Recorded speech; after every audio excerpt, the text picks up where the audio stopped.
नमस्कार, देवभूमि IAS academy के YouTube channel में आपका स्वागत है। उत्तराखंड के मध्यकालीन इतिहास में परमार वंश की जो 6 वीडियो आपके सामने रखी गई, उसमें राजा प्रद्युम्न शाह के शासन तक का इतिहास था।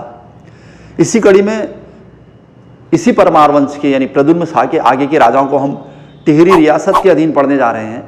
यानी खुड़बुड़ा के मैदान में जब राजा प्रद्युम्न शाह वीर गति को प्राप्त हो गए तो उनके बड़े पुत्र सुदर्शन शाह ने संघर्ष जारी रखा और हरिद्वार बरेली में संघर्ष के दौरान अंततः अंग्रेजों से संधि कर ली और अंग्रेजों को गोरखा राज समाप्त करने हेतु एक संधि की गई और जिसमें ये कहा गया कि इसके बदले अगर अंग्रेजों ने गोरखा राज समाप्त कर दिया तो उसके बदले अंग्रेज को मुँह मांगी कीमत मिलेगी। और इसी संदर्भ में 1814 और 15 में अंग्रेज गोरखा युद्ध हुआ और 1815 में संगोली की संधि के तहत गोरखा राज उत्तराखंड से समाप्त हो गया और फिर टिहरी रियासत,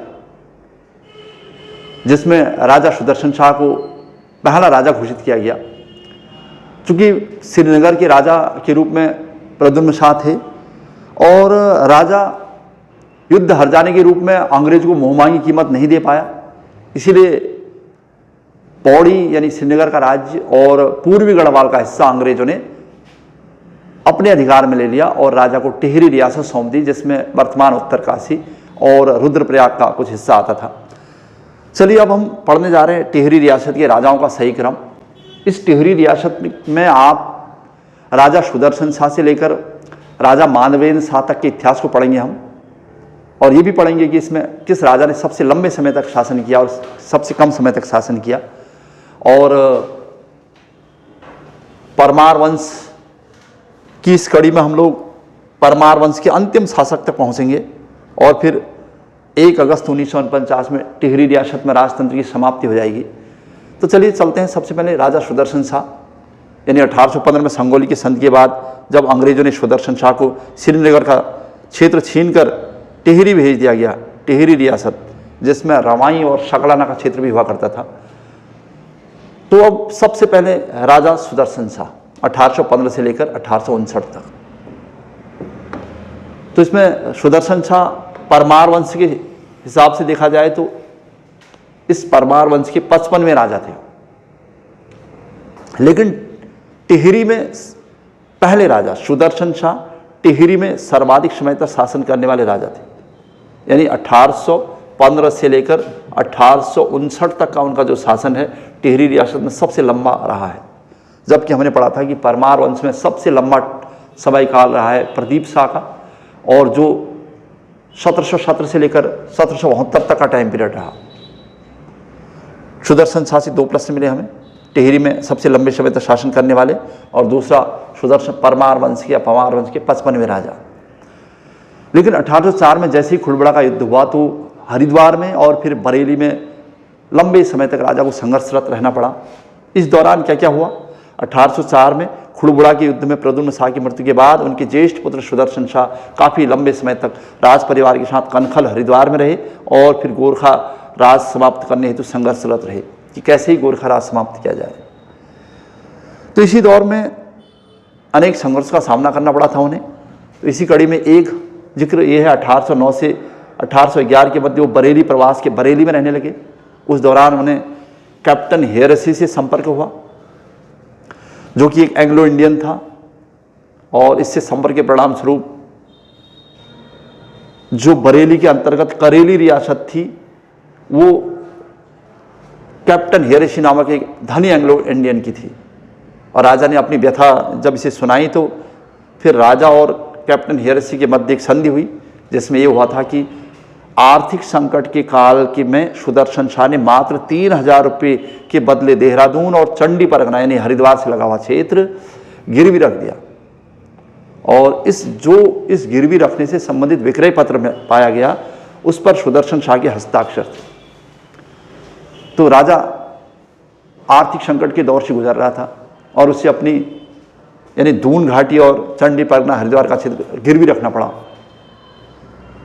इसी दौरान बरेली प्रवास के दौरान ही सुदर्शन शाह ने कश्मीर के राजा करमचंद तथा सिरमौर यानी हिमाचल के राजा करम प्रकाश की पुत्रियों से विवाह किया था। 1815 में जैसे ही गोरखा राज समाप्त हुआ और फिर सुदर्शन शाह से युद्ध हर्जाना मांगा गया अंग्रेजों द्वारा। जब युद्ध हर्जाना चुकाने में असमर्थ हो गया तो उसे अस्थाई सनद देकर अस्थाई सनद की शर्त के अनुरूप टिहरी भेज दिया गया और उसका पूर्वी गढ़वाल छीन लिया गया, उनकी प्राचीन राजधानी छीन ली गई और राजा को 1815 में टिहरी का पहला राजा अस्थाई राजा घोषित कर दिया गया। अब टिहरी में राजा ने क्या क्या किया? सुदर्शन शाह ने संपूर्ण टिहरी को, जैसे ही उसके हाथ टिहरी आया तो उसने टिहरी को 4 मंडलों में विभाजित कर दिया और प्रशासन में सभी की भागीदारी यानी आम जन की भागीदारी को महत्व दिया। सुदर्शन शाह योग्य थे और सूझबूझ से उन्होंने फिर से अपने राज्य का निर्माण किया। और इस दौर में और क्या क्या हुआ? चूँकि खुड़बड़ा के मैदान में सुदर्शन शाह के जो छोटे भाई थे प्रीतम शाह, उनको काठमांडू भेज दिया गया था। अब नेपाल सरकार ने 1817 में प्रीतम शाह को टिहरी गढ़वाल जाने की अनुमति दे दी थी, क्योंकि उनका बड़े भाई राजा बन चुके हैं। और उसका विवाह यानी प्रीतम शाह का विवाह नेपाल नरेश राम शाह की पुत्री से कर दिया गया।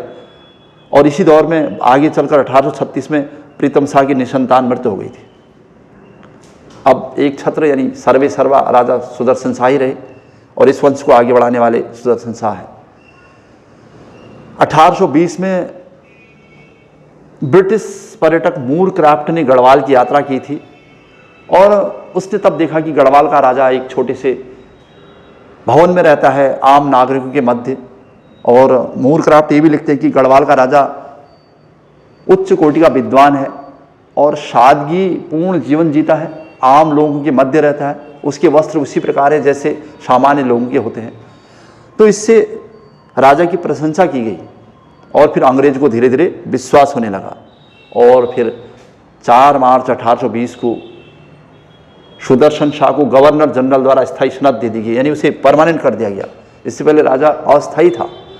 तो टिहरी के पहले राजा सुदर्शन शाह को स्थायी सनद अंग्रेजों द्वारा कब दी गई, अगर प्रश्न आएगा तो 4 मार्च 1820 को दी गई। और फिर टिहरी राज्य में सुदर्शन शाह के किए गए कार्य 1823 में गढ़वाल में भूमि बंदोबस्त हेतु कमिश्नर ट्रेल को आमंत्रित किया गया, क्योंकि बंदोबस्त तो अंग्रेजों ने गोरखाओं ने भी करवाए, लेकिन ट्रेल ने 80 साल बंदोबस्त कराया था 1823 में, जो काफ़ी प्रसिद्ध हो गया था।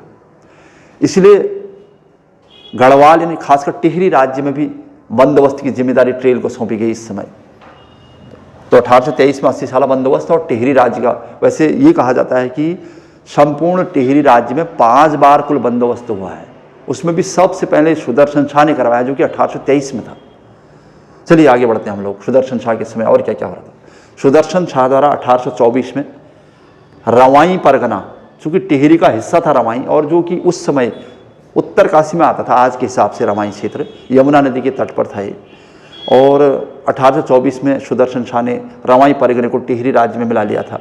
और टिहरी राज्य आज का टिहरी नहीं था, बल्कि एक बड़ा सा राज्य था जिसमें उत्तर काशी भी था और रुद्रप्रयाग का क्षेत्र भी था।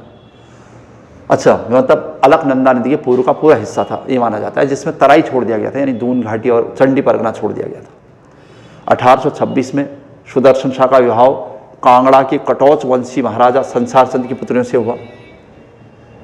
और राजा के बारे में जो भी राजा ने अपने समय में किया वो सब। अच्छा, राजभवन कब बनाया सुदर्शन शाह ने? तो 1848 में सुदर्शन शाह ने राजभवन, टिहरी में जो राजभवन है उसका निर्माण कार्य आरंभ किया था, जो आगामी 3 वर्ष तक चलता रहा। मतलब 1848 तक टिहरी के राजा के पास अपना राजभवन नहीं था। लेकिन जैसे ही राजा शासन करने लगा तो धीरे धीरे खासकर रवाई और सकलाना क्षेत्र, चूँकि रवाई में रवाल्टा लोग रहते थे, सकलाना में सकलानी लोग रहते थे, इनमें जन उत्पीड़न होने लगा। क्योंकि सुदर्शन शाह के पास शक्ति थी, वो नाम का राजा था, लेकिन सारी जिम्मेदारियां इनके मंत्रियों के पास थी, बड़े बड़े जमींदारों के पास थी, सामंतों के पास थी। इसलिए सामंतों जमींदारों द्वारा जनता का उत्पीड़न होने लगा, क्योंकि राजा के ने अंग्रेजों के समर्थन से स्थानीय जमींदारों शिवराम और काशीराम को जमींदारी सौंप दी थी, जो स्वयं को राजा से ऊपर समझते थे। स्थानीय जमींदार शिवराम और काशीराम का बोलबाला था, जो जनता का शोषण करते थे और अपने को स्वयं राजा समझते थे या राजा से ऊपर समझते थे। और सबसे बड़ी बात, इन पर अंग्रेजों का आशीर्वाद था, इस वजह से ये राजा को नहीं पूछते थे और खुद को राजा मानते थे। इसी का विरोध होने लगा, स्थानीय जनता ने इनका विरोध किया। तो सुदर्शन शाह टिहरी का पहला राजा था जिसके समय पहला जन विद्रोह हुआ टिहरी में। टिहरी में पहला जन विद्रोह किस टिहरी नरेश के समय हुआ है? तो सुदर्शन शाह के समय। अच्छा, नेक्स्ट पॉइंट, जन विद्रोह में क्या क्या चीजें जिम्मेदार रही? एक और नाम आ रहा है यहां पर, गोविंद सिंह बिष्ट तथा उसका सहायक शिवदत्त स्वयं को स्वतंत्र मुआफीदार बनाने का प्रयास करने लगे। मतलब वो राजा के अधीन काम नहीं करेंगे और राजस्व की वसूली करने लगे, मनचाहा राजस्व की वसूली बिना राजा से पूछे हुए। अतः राजा ने उनके विरुद्ध कठोर कदम उठाए तो उन्होंने अव्यवस्था उत्पन्न करने का प्रयास किया, क्योंकि जमींदारों के खिलाफ राजा जब कठोर कदम उठाने लगा तो उन्होंने जनता के समर्थन से विद्रोह करना शुरू कर दिया। तो सुदर्शन शाह के समय सकलाना क्षेत्र में सकलानियों तथा रवाल्टाओं ने गोविंद सिंह बिष्ट के नेतृत्व में आंदोलन किए थे। गोविंद सिंह बिष्ट और ऐसे जमींदार अपने स्वार्थों के वशीभूत होकर ये सब कर रहे थे, आंदोलन कर रहे थे। अच्छा, इसका एक कारण ये भी था कि सुदर्शन शाह ने अपने शासनकाल के शुरुआती समय में जमींदारों को रौत यानी उनकी वीरता के बदले देना भूमि, मुआफीदार यानी ठेकेदारी तथा वृत्ति नामक जागीरें प्रदान की थी। बहुत सारी जागीरें प्रदान की थी, इनको भी जागीरें मिली हुई थी। अब जब ये अति करने लगे, किसानों का शोषण करने लगे, तो राजा ने इसकी मनाही की तो ये विरोध करने लगे। अच्छा, इसके अलावा भी सुदर्शन शाह ने और क्या किया, यानी रौत, मुआफी और वृत्ति ये भूमि के प्रकार हैं, जागीरों के प्रकार हैं जो सुदर्शन शाह ने जमींदारों को दी थी। सुदर्शन शाह द्वारा महंत हरस्वरूप को गुरु रामराय मंदिर बनाने हेतु 6 गांव भेंट किए गए थे और शिवराम सकलानी को भी 6 गांव भेंट किए थे। तो ये प्रश्न भी पूछा है कि किस गुरु, यानी गुरु महंत हरस्वरूप को रामराय मंदिर बनाने थे 6 गांव भेंट किए गए। इसके अलावा शिवराम सकलानी को भी। सुदर्शन शाह से संबंधित जानकारियां। अच्छा, इसके अलावा जब जमींदारों का बोलबाला ज्यादा होने लगा, किसानों का शोषण होने लगा, तब राजा को लगा कि अब जमींदारों को नियंत्रित करने के लिए एक कानून निकालना पड़ेगा ताकि जमींदार राजा के अधीन होकर काम करें। इसीलिए 4 जुलाई 1835 को एक निर्णय के तहत राजा को राज्य में सर्वोपरि मानते हुए कि अब राज्य का राजा यानी सर्वे सर्वा राजा होगा, कहा गया कि राजा से प्राप्त जागीरदार, जिन जमींदारों ने राजा से जागीर प्राप्त की है या उन्हें मुआफीदार कहते हैं, वो राजा की अवज्ञा नहीं कर सकते। राजा के जो रूल्स और रेगुलेशन है, राजा के जो कानून है, उनकी अवज्ञा नहीं कर सकते। अगर वो ऐसा करते हैं तो राजा को उनकी सेवाएं समाप्त करने का अधिकार रहेगा और उन्हें प्रदत्त जागीरों को वापस लेने का अधिकार होगा। तो यानी सुदर्शन शाह के समय 1835 में राजा द्वारा यह आदेश जारी कर दिया गया कि अब जो राजा से जागीर प्राप्त ठेकेदार, मुआफीदार या जमींदार हैं, वो राजा की अवज्ञा नहीं कर पाएंगे। अगर वो राजा की अवज्ञा करते हैं, कानूनों का पालन नहीं करते हैं, तो उनकी जागीरदारी छीन ली जाएगी। एक महत्वपूर्ण कानून था राजा सुदर्शन शाह के समय। अच्छा, सुदर्शन शाह के आदेशों पर भूमिकर जो रेवेन्यू था यानी भूमि टैक्स था, जो कि पूर्व प्रणाली के स्थान पर 1/8 भाग अन्न अब जो भू राजस्व देते थे उनके लिए कानून या नियम निकाल दिया गया। अगर भू राजस्व की राशि एक साथ नहीं दे पाते हैं तो उसका 1/8 भाग अन्न के रूप में और शेष 7/8 भाग नगद राशि के रूप में एकत्रित किया जा सकता है या दिया जा सकता है। ये राजा सुदर्शन शाह ने अपने राज दरबार में किया था। और इसके लिए भी यानी भू राजस्व वसूली के भी सुदर्शन शाह ने गांवों में भू व्यवस्था और भू राजस्व निर्धारण हेतु कमीण और शयाण इनकी नियुक्ति की थी। पहली बार टिहरी राज्य में भू राजस्व वसूली हेतु कमीण और शयाणा की नियुक्ति करने वाला है सुदर्शन शाह। अच्छा, और प्रश्न बनाएंगे हम सुदर्शन शाह से। बहुत सारे प्रश्न हैं। राज्य में जिस प्रकार ब्रिटिश शासन के अंतर्गत दीवानी और फौजदारी अदालतें होती थी, उसी प्रकार सुदर्शन शाह ने भी राज्य में ब्रिटिश गढ़वाल के समान दीवानी और फौजदारी न्यायालयों की स्थापना की। तो टिहरी रियासत में पहली बार दीवानी और फौजदारी अदालतें करने वाला का गठन करने वाला सुदर्शन शाह। अच्छा, और सुदर्शन शाह से संबंधित प्रश्न। 1857 के स्वतंत्रता संग्राम में सुदर्शन शाह ने ब्रिटिश सरकार की सहायता की थी। चूंकि सारे देसी राजे महाराजे सब अंग्रेजों का साथ दे रहे थे अधिकतर, तो सुदर्शन शाह ने भी अंग्रेजों का साथ दिया। अतः पुरस्कार स्वरूप उसे क्या मिला? बिजनौर जनपद क्षेत्र पर, अंग्रेजों ने उसे बिजनौर का जनपद प्रदान कर दिया था।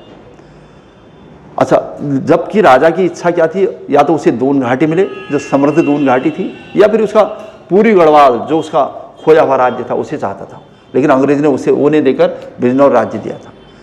तो 1857 के स्वतंत्रता संग्राम में किस टिहरी रियासत के राजा ने अंग्रेजों का साथ दिया? तो सुदर्शन शाह। उसके बदले उसे क्या मिला? तो बिजनौर की रियासत मिल गई उसको। अच्छा, इसके अलावा राजा, मैंने कहा राजा लेखक था, लिखता था, ज्ञानी था, इस वजह से राजा की प्रशंसा भी की गई है, दानी था राजा। तो अजब राम ने राजा को यानी सुदर्शन शाह को दाता ज्ञाता सुरमा, ये प्रश्न पूछ दिया कि किस टिहरी नरेश को दाता ज्ञाता सुरमा कहा गया? तो सुदर्शन शाह को। किसने कहा है? तो अजब राम। मल्लाराम के वंशज हैं अजब राम। और कवि भजन राय ने उसे दृढ़ वचन वाला तथा भक्त दर्शन ने सुदर्शन शाह को योग्य और प्रजावत्सल कहा है। यानी राजा की प्रशंसा हो रही है किसके द्वारा? अजब राम के द्वारा, कवि भजन राय के द्वारा और भक्त दर्शन के द्वारा। इन सब ने कहीं न कहीं सुदर्शन शाह के बारे में कुछ अच्छा लिखा है। अच्छा, और सुदर्शन शाह वो एक धार्मिक व्यक्ति था, यानी धर्म संबंधी कार्यों में व्यस्त था, जिसने बाड़ाहाट चूंकि उत्तरकाशी का प्राचीन नाम है, बाड़ाहाट के मंदिरों का जीर्णोद्धार करवाया। मतलब 4 धामों से संबंधित जैसे गंगोत्री, यमुनोत्री, इसके अलावा बहुत सारे, तथा बद्री विशाल पर यानी भगवान बद्री पर, बद्रीनाथ पर उसकी अपार श्रद्धा होने के कारण उसे बोलांदा बद्रीश कहा जाता। प्रश्न ये पूछा गया है कि गढ़वाल के इतिहास में, उत्तराखंड के इतिहास में बोलांदा बद्रीश क्या है? तो बोलांदा बद्रीश टिहरी के राजाओं द्वारा ली गई उपाधि का नाम है, बोलांदा बद्रीश। टिहरी में टिहरी के राजाओं को भगवान बद्री की तरफ पूजा जाने लगा बाद में, इतना महत्व हो गया था, लेकिन वो भगवान बद्री पर अपार श्रद्धा रखते थे, इसलिए उन्हें बोलांदा बद्रीश, तो टिहरी के राजाओं द्वारा प्राप्त की गई उपाधि। अच्छा, सुदर्शन शाह कला प्रेमी थे। उनके दरबार में मौलाराम के अलावा चैतू और माणकू भी रहते थे। मौलाराम के बाद चित्रकार हैं चैतू और माणकू। सुदर्शन शाह के दरबार में सुदर्शन शाह ने गढ़वाली भाषा में, चूंकि सुदर्शन शाह खुद भी लेखक थे और कवि सूरत के नाम से लिखा करते थे, यहाँ पर लिखा होगा नोट करके, सुदर्शन शाह कवि सूरत के नाम से लिखते थे। और लिखते क्या थे? जैसे उनकी कोई रचना है तो गढ़वाली भाषा में गोरखवाणी लिखी है सुदर्शन शाह की। और ब्रज भाषा में, ये भी प्रश्न पूछा है कि ब्रज भाषा में कौन सी रचना की है इन्होंने? तो सभासार नामक मुक्तक काव्य की रचना की है, जो 7 खंडों में है। यानी सभासार 7 खंडों में लिखी हुई है। और वो किस भाषा में है? तो ब्रज भाषा में, ब्रज भाषा, ये ध्यान रखिएगा। तो गढ़वाली नहीं कह सकते, गढ़वाली भाषा की जो रचना है वो गोरखवाणी है। और इसके 7 खंड हैं, सभासार के 7 खंड। और कवि सूरत के नाम से वो लिखते थे। तो गोरखवाणी और सभासार उनकी 2 महत्वपूर्ण रचनाएं मिली हैं। और लेकिन सुदर्शन शाह की मुद्राओं पर अगर देखेंगे तो संस्कृत भाषा का प्रयोग हुआ है अधिकतर। और वो केवल खुद विद्वान ही नहीं थे, बल्कि उनके दरबार में बहुत सारे विद्वान भी रहते थे। जैसे उनके दरबार के कुछ विद्वान हैं कुमुंदानंद, सत्यानंद, वासवानंद, दुर्गादत्त, गुमानीपंत, मनोरथ और मोक्ष मंडल, जो कि नेपाल से यहाँ पर आए थे। ये इनके दरबार के विद्वान हैं। और इसमें भी खासकर जो राजा सुदर्शन शाह पर लिखी गई किताबें हैं, सुदर्शन शाह से संबंधित जानकारियां कुमुंदानंद द्वारा रचित पुस्तक सुदर्शनोदय काव्य। ये प्रश्न पूछा है कि सुदर्शनोदय काव्य किसकी रचना है? तो ये कुमुंदानंद की रचना है। इसमें सुदर्शन शाह की प्रशंसा की गई है। अच्छा, लेकिन अगर सुदर्शन शाह का राजकवि कौन था पूछता है, कई ग्रंथों का लेखक, अनेक संस्कृत ग्रंथों का रचयिता हरिदत्त शर्मा, ये हरिदत्त शर्मा सुदर्शन शाह के राजकवि हैं, ध्यान रखना। और उन्हें धर्म संबंधी ज्ञान भी देते थे। तो ये प्रश्न पूछा है कि सुदर्शन शाह के राजकवि कौन है? तो हरिदत्त शर्मा, और उनके धर्माध्यक्ष भी हैं। और हरिदत्त शर्मा ने सुदर्शन शाह से संबंधित यानी सुदर्शन शाह कालीन 2 बाड़ाहाट प्रशस्तियाँ भी लिखी हैं। बाड़ाहाट चूँकि उत्तरकाशी में है, सुदर्शन शाह की प्रशंसा में बाड़ाहाट में उन्होंने 2 प्रशस्तियाँ खुदवाई हैं, लिखवाई हैं। प्रशस्ति यानी प्रशंसा में लिखी गई। अच्छा, इसके अतिरिक्त मैंने कहा कि मौलाराम, चैतू, माणक वहाँ रहते थे। तो मौलाराम की कोई रचना है तो देख लेते हैं। मौलाराम ने सुदर्शन शाह की आलोचना में सुदर्शन दर्शन नामक पुस्तक लिखी है। सुदर्शन दर्शन मौलाराम की पुस्तक है, जिसमें सुदर्शन शाह की आलोचना हुई है, जिसमें राजा को शूम, कृपण और खसिया नृप कहा गया है। यानी राजा की आलोचना हुई। चूँकि सुदर्शन शाह ने देखा था कि किस प्रकार मौला राम ने गोरखा शासनकाल के अंतर्गत गोरखाओं की प्रशंसा में पुस्तकें लिखी हैं। नेपाल के राजा रण बहादुर शाह की प्रशंसा में रण बहादुर चंद्रिका लिखी है, और किस प्रकार मौला राम ने गोरखाओं की प्रशंसा की है, खासकर गोरखा सेनापति रणजोड़ थापा को दानवीर कर्ण कहा है। तो इस वजह से सुदर्शन शाह को पता था कि मौला राम और गोरखाओं के बीच काफ़ी नज़दीकियाँ हैं। इस वजह से सुदर्शन शाह ने अपने शासनकाल में मौला राम को जब बहुत ज़्यादा सम्मान नहीं दिया तो उससे मौला राम खफा थे, व्यथित थे, इसलिए उन्होंने इसी संदर्भ में किताब लिखी है सुदर्शन दर्शन। ध्यान रखना, ये मौला राम की पुस्तक है और सुदर्शन शाह की आलोचना में लिखी हुई। अच्छा, ये लाइन लिखी भी है, गोरखाली शासन के दिनों में मौला राम ने गोरखा शासकों की प्रशंसा की थी और उन्हें सुदर्शन शाह मौला राम से खिन्न थे और उन्हें प्रोत्साहन नहीं दिया था, इसी वजह से मौला राम ने किताब लिखी। तो ये था सुदर्शन शाह का इतिहास, यानी सुदर्शन शाह से संबंधित सभी प्रकार के प्रश्न कवर किए हमने। और फिर सुदर्शन शाह के कार्यकाल के बाद, यानी 1857 के स्वतंत्रता संग्राम में भी सुदर्शन शाह थे और 1859 में उनका कार्यकाल समाप्त हुआ। और फिर सुदर्शन शाह जब मृत्यु हुई तो उन्होंने अपने राजगद्दी पर बैठे रहने के दौरान ही अपने पुत्र भवानी शाह को अपना टीका कुमार घोषित कर दिया था, यानी राजा घोषित कर दिया था। लेकिन हुआ क्या, जैसे ही सुदर्शन शाह की मृत्यु हुई तो उनकी छोटी पत्नी खनेटी ने अपने पुत्र शेर शाह को राजा के मृतक संस्कार से पहले ही राज सिंहासन पर बैठा दिया और दरबार में षड्यंत्र होने लगे। तो कहते हैं कि अगर ऐसा प्रश्न बनाए कि सुदर्शन शाह के बाद राजा कौन बना, ये क्वेश्चन भी आ रहा है आजकल, तो आप कहेंगे शेर शाह राजा बना, न कि भवानी शाह। जबकि सुदर्शन शाह की वसीयतनामे के अनुसार राजा भवानी शाह को बनना था, लेकिन सुदर्शन शाह की पत्नी खनेटी ने अपने बेटे शेर शाह को गद्दी पर बैठा दिया। इसी वजह से दाह संस्कार, मृतक संस्कार में भी परेशानियां होने लगी, राज दरबार में षड्यंत्र होने लगे। इसी बात का उल्लेख मियाँ प्रेम सिंह की पुस्तक गुलदस्त तवारीख कोह टिहरी गढ़वाल में मिलता है। ये भी संस्कृत में लिखी गई किताब है, लेकिन फारसी अरबी शब्दों का प्रयोग हुआ है इसमें। और इस पुस्तक में यानी सुदर्शन शाह के बाद टिहरी राज दरबार में होने वाले षड्यंत्र का उल्लेख किस पुस्तक में मिलता है, तो मियाँ प्रेम सिंह की रचना गुलदस्त तवारीख को टिहरी गढ़वाल। अच्छा, सुदर्शन शाह के बाद कौन जबरदस्ती गद्दी पर बैठ गया, तो शेर शाह, खनेटी का पुत्र। लेकिन राजा सुदर्शन शाह की कटौच कुल की कन्या गुणदेवी का पुत्र भवानी शाह थे, और जिन्हें अपने जीवन काल में सुदर्शन शाह ने टीका कुमार घोषित कर दिया। यानी सुदर्शन शाह राजा तो घोषित हो चुके थे, लेकिन भवानी शाह को सुदर्शन शाह ने राजा तो बना दिया था, लेकिन भवानी शाह की माता का नाम है गुणदेवी। और दरबार में अराजकता, या दरबार में जो राजा की मृत्यु के बाद बहुत समय तक, लंबे समय तक षड्यंत्र रचे गए, उसमें उनकी दूसरी पत्नी खनेटी शामिल थी कहा जाता है, जिन्होंने अपने पुत्र को राजा घोषित किया। लेकिन फिर यह बात अंग्रेजों तक पहुंच गई, क्योंकि अंग्रेजों के आशीर्वाद से टिहरी के राजा गद्दी पर बैठे हुए हैं। इसलिए कुमाऊं कमिश्नर हेनरी रैमजे, चूंकि हेनरी रैमजे का टाइम पीरियड है, ने 16 सितंबर 1859 को भवानी शाह को आधिकारिक पत्र सौंपकर उसकी प्रशंसा की, यानी भवानी शाह को राजा मान लिया। और भवानी शाह की उपलब्धियों की बात करेंगे तो उन्होंने 1862 में देवप्रयाग में एक संस्कृत हिंदी प्रारंभिक पाठशाला की नींव डाली है। उनकी उपलब्धियों में से एकमात्र उपलब्धि, और बहुत बार प्रश्न पूछा भी है कि देवप्रयाग में संस्कृत हिंदी प्रारंभिक पाठशाला की स्थापना कब हुई, किसने करी, ये है भवानी शाह। और भवानी शाह द्वारा मंडी हिमाचल के राजा की 2 राजकुमारी से विवाह करने का जिक्र हुआ है। और फिर भवानी शाह ने अपने छोटे भाई शेर शाह, भवानी शाह से संबंधित जो प्रश्न है यहाँ पर बहुत ज़्यादा नहीं है, भवानी शाह का टाइम पीरियड, भवानी शाह के समय रवाई और शकलाना में पंटोटी तथा बेगार के खिलाफ आंदोलन होने लगे थे। ये पंटोटी कहीं पर इसे पौण टुट्टी लिखा हुआ है। पौण टुट्टी एक टैक्स हुआ करता था, आयात निर्यात कर कहते थे जिसको। टिहरी राज्य से होकर अगर आप आयात निर्यात कर रहे हो, एक्सपोर्ट इम्पोर्ट कर रहे हो, तो आपको टिहरी के राजा को कर देना पड़ेगा। और ये बहुत बड़ी राशि थी, जिस व्यापार में आपको जितना फायदा होता था उतना टैक्स के बराबर चला जाता था। इसलिए स्थानीय लोगों ने इसका विरोध किया कि पौण टुट्टी नहीं दिया जाएगा। और बेगार बिना मेहनत करना, यानी पैसा नहीं मिलता था, आप काम करते थे, इसलिए बेगार प्रथा तो चलती रहेगी। तो इनके खिलाफ पहली बार किस राजा के समय विद्रोह हुआ है, तो भवानी शाह के समय। और भवानी शाह से संबंधित एक और प्रश्न कि देहरादून में नज़रबंद शेरशाह, चूँकि शेरशाह उनका जो छोटा भाई था जिसने राज्य पर कब्जा कर लिया था, बाद में उसे नज़रबंद कर दिया गया, को मुक्त करने हेतु प्रार्थना ब्रिटिश कमिश्नर से की थी और बाद में मुक्त हो गए थे।